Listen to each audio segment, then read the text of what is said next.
Hi, everyone. So, this is my book review, A Guide for Leaders in Higher Education, Concepts, Competencies, and Tools by Brent D. Rubin, Richard DeLisi, and Ralph A. Gigliotti.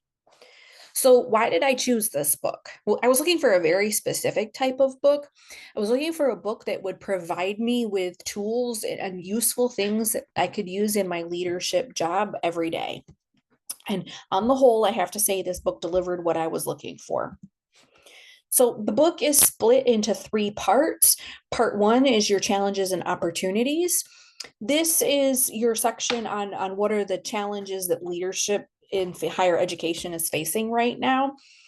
Um, a few of the things that I liked about part one is there's a discussion on page 99 of the leader as an ethnographer. And I learned that an ethnographer is a studier of cultures. And they talk about studying the culture at your specific institution, which was really interesting. Another thing I liked was that after chapter one, so every chapter except for the very first chapter, has a section at the end called for further consideration, which really helps you to focus kind of what you were looking at and thinking about in that chapter.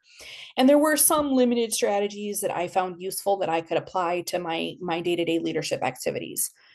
What I didn't really care for about chapter or part one was that there was not a lot of new information. This was 7 chapters, 115 pages of all the things that we all know we face in higher education: enrollment problems, funding problems, political and cultural problems. Not a single problem or challenge or opportunity in this section was new. Another thing that I wasn't as happy with was that in chapter one, the authors say that this notion of disciplinary versus organizational leadership training is going to be a central theme throughout the book. And I didn't feel that that was really truly fully explored. So, disciplinary is the stuff you learn kind of in your specialty. For me as a chemist, it might be like how to run an HPLC or how to design an experiment.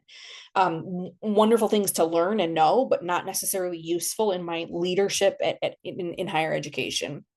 Versus organizational leadership, which is more of those leadership skills that could be applied to any situation: communication strategies, strategic planning, that kind of thing. And again, I didn't feel that that was particularly well fleshed out in the book, despite that being the author's stated central theme. Part two is where I really began to see what I was looking for in a leadership book. This was the build the tools in your toolbox section of the book. There was a brief discussion in the first chapter of part two about the types of leadership, which is what we've been studying all semester, right? Your transformational, your servant, what are the different types of leadership? But then I got to chapter 10 and I was like, this is the best chapter in the whole book. And I'll talk about on the next slide why I thought that.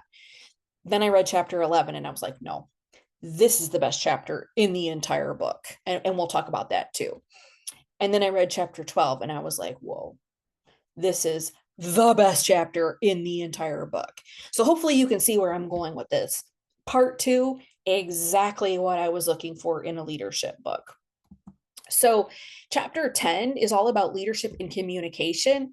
They talk about the importance of history of your particular issue and your particular institution. So, again, revisiting the notion of the ethnographer, understanding the history of your specific, not only your institution, but the issue that you're trying to communicate about.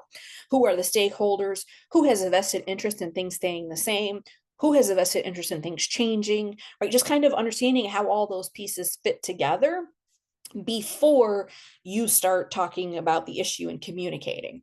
And then they had a rubric for strategic leadership, which really breaks down the steps and the thought process behind when you're communicating about an issue.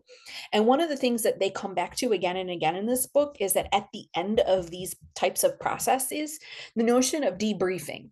What went right? What went wrong? What would I do differently next time? So this was truly a fantastic chapter on communication. And there were so many things in there that I could see myself going back to again and again and again. And then I got to chapter 11, which was conflict and difficult conversations. Now, I personally hate conflict. I am very conflict averse and I'm not wild about difficult conversations. I don't imagine anyone is. This was an excellent chapter on that. They break down the personal versus professional conflicts. Then they talk about specifically how to prepare for a difficult conversation. So if you're in a situation, you have to talk to a colleague about something you know is not going to go over well, or if it's a disciplinary kind of conversation, they really break down how you can prepare for that before you do it. And so they take you through each of these pieces that I've listed here. What's at stake, who's the audience, what's the goal, and what's the plan of action. So I really liked that. If you have to have a difficult conversation with somebody, understanding what is the behavior you want to change, what is the goal of your having this conversation, and what is the plan of action to get there. And then, like I said on the previous slide, they talk about debriefing, right? So debriefing with yourself after this conversation has happened. What went right in the conversation? What went wrong? And what would you do differently next time? Then they give you strategies for each of those pieces. So strategies for figuring out the plan of action, right? Strategies for the goal. And then finally, one of the things I found most helpful was something they called helpful openings, where they give you specific words you can use to open up the conversation, especially when you know, again, that it's not going to go well. And so they give you ways, neutral ways to open up the conversation. Really, really useful chapter in this book. And then finally, the final chapter in part 2 is leadership self-assessment and reflective practice. This chapter is really all about how to do next week's assignment. So how to create your personal leadership philosophy, which was very, very useful. But in addition to that, there's this thing called reflective practice. And one of the things that I have always wanted to do as a leader, but I've never really been able to comfortably do, is to kind of keep a journal and follow my own journey, as I've gone from brand new faculty to now in my current role of associate provost. And I have noticed, my teaching philosophy, what it was my very first semester of teaching ever, and what it became after years of being in the classroom, right? It really, really changed a lot over the years. And I'm seeing my leadership philosophy do the same thing. Who I thought I was as a leader the very first time I stepped into the role as department chair versus who I think I am as a leader today is really different.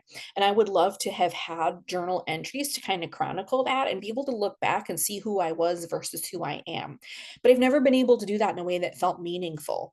This chapter provided a lot of reflective practice and ways that I can guide that conversation with myself, which I very much appreciated. Okay. Part 3 of the book is taking all the tools you learned in part 2 and then applying them to specific situations. So this was things like strategic planning, outcomes assessment is all about data and data-driven decisions, and crisis leadership. This section of the book was useful, but in a different way. Like I could see using this section when I'm dealing with a very specific situation. So crisis happens, go to the crisis leadership chapter. What I don't see myself is going back to these chapters again and again and again and using them daily in the way that I see myself doing in part 2. So, what are my final thoughts about the book? And I'm sure you're wondering, if you've gotten this far and you've listened this far, I'm sure you're wondering, do you recommend the book? Well, the final answer to that is it depends. I read this book cover to cover for my book report.